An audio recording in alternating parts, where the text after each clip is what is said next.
Breaking news বিকেলে সাংবাদিকদের pay scale নিয়ে প্রশ্নে এই প্রথম মুখ খুললেন স্বরাষ্ট্রমন্ত্রী, দিলেন তিনটি সুখবর। নবম পে স্কেলের আজকের মহা গুরুত্বপূর্ণ নিউজটি শেষ পর্যন্ত দেখুন। আপনি একজন সরকারি কর্মচারী হয়ে থাকলে অবশ্যই এই চ্যানেলটি সাবস্ক্রাইব করে রাখুন নবম পে স্কেলের সকল নিউজ সবার আগে পেতে। জাতীয় পে স্কেল পুনর্গঠন, মূল্যস্ফীতি নিয়ন্ত্রণ এবং সরকারি কর্মকর্তা কর্মচারীদের বেতন ভাতা বৃদ্ধি নিয়ে দীর্ঘদিন ধরে চলা নানা আলোচনা ও জল্পনা কল্পনার মধ্যে অবশেষে প্রশাসনের অন্যতম নীতি নির্ধারণী স্থান থেকে সরাসরি প্রতিক্রিয়া এসেছে।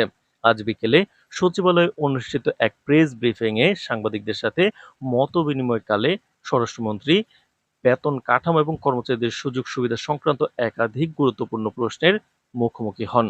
বর্তমান অর্থনৈতিক পরিস্থিতি, বাজার মূল্য এবং জীবনযাত্রার ব্যয়ের সাথে সামঞ্জস্য রেখে সরকারি কর্মচারীদের জন্য নতুন কোনো সিদ্ধান্ত আসছে কিনা সাংবাদিকদের এমন স্পষ্ট প্রশ্নের জবাবে তিনি ইতিবাচক ইঙ্গিত দেন এবং তিনটি বড় সুখবরের কথা উল্লেখ করেন।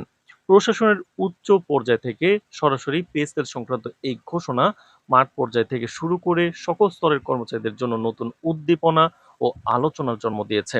সাংবাদিকদের প্রথম প্রশ্নের জবাবে স্বরাষ্ট্রমন্ত্রী অত্যন্ত গুরুত্বের সাথে স্বীকার করেন যে বর্তমান বৈশ্বিক অর্থনৈতিক পরিস্থিতি ও অভ্যন্তরীণ মূল্যস্ফীতির কারণে সরকারি কর্মচারীদের জীবনযাত্রার উপর যে প্রভাব পড়েছে সে সম্পর্কে সরকার সম্পূর্ণ সচেতন।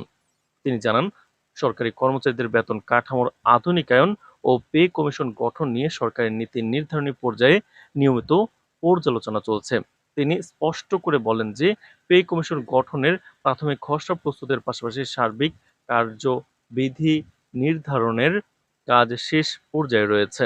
নতুন পে স্কেল বাস্তবায়নে সরকারের পক্ষ থেকে প্রয়োজনীয় আর্থিক সক্ষমতার হিসাব নিকাশও যাচাই করা হচ্ছে, যাতে করে একটি টেকসই এবং বাস্তবসম্মত পে স্কেল ঘোষণা করা সম্ভব হয়।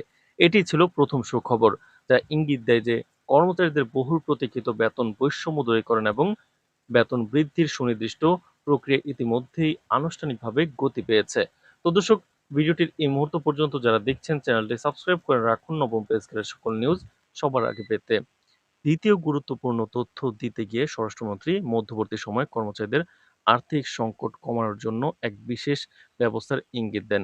তিনি জানান, পূর্ণাঙ্গ পে স্কেল চূড়ান্ত ও বাস্তবায়ন করার প্রক্রিয়া কিছু আনুষ্ঠানিক সময় প্রয়োজন হবে, তবে সেই অন্তর্বর্তীকালীন সময়ে কর্মকর্তা কর্মচারীদের উপর যেন বাড়তি আর্থিক চাপ না পড়ে সেজন্য একটি মধ্যবর্তী আর্থিক সুবিধা বা মহার্ঘ ভাতা প্রদানের বিষয়টি অর্থ মন্ত্রণালয় ও রূপরেখা প্রণয়ন কমিটির অত্যন্ত সক্রিয় বিবেচনায় রয়েছে।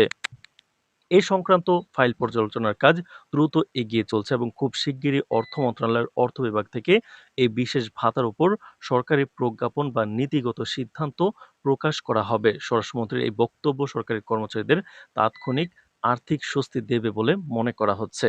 তৃতীয়, নতুন বেতন কাঠামোর সম্ভাব্য অভ্যন্তরীণ পরিমার্জন নিয়ে কথা বলেন স্বরাষ্ট্রমন্ত্রী। তিনি উল্লেখ করেন যে শুধুমাত্র মূল বেতন বাড়ানোই সরকারের একমাত্র লক্ষ্য নয়, বরং এর সাথে সামগ্রিক কল্যাণমূলক সুবিধাদি পুনর্বিন্যাস করা হচ্ছে।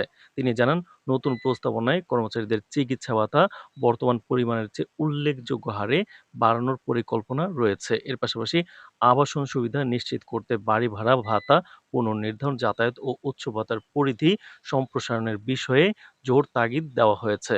তো দর্শক, ইনক্রিমেন্টও বাড়ানো হচ্ছে। নবম পে স্কেলের যে কোনো গুরুত্বপূর্ণ নিউজ পেতে এই চ্যানেলটি সাবস্ক্রাইব করে রাখুন।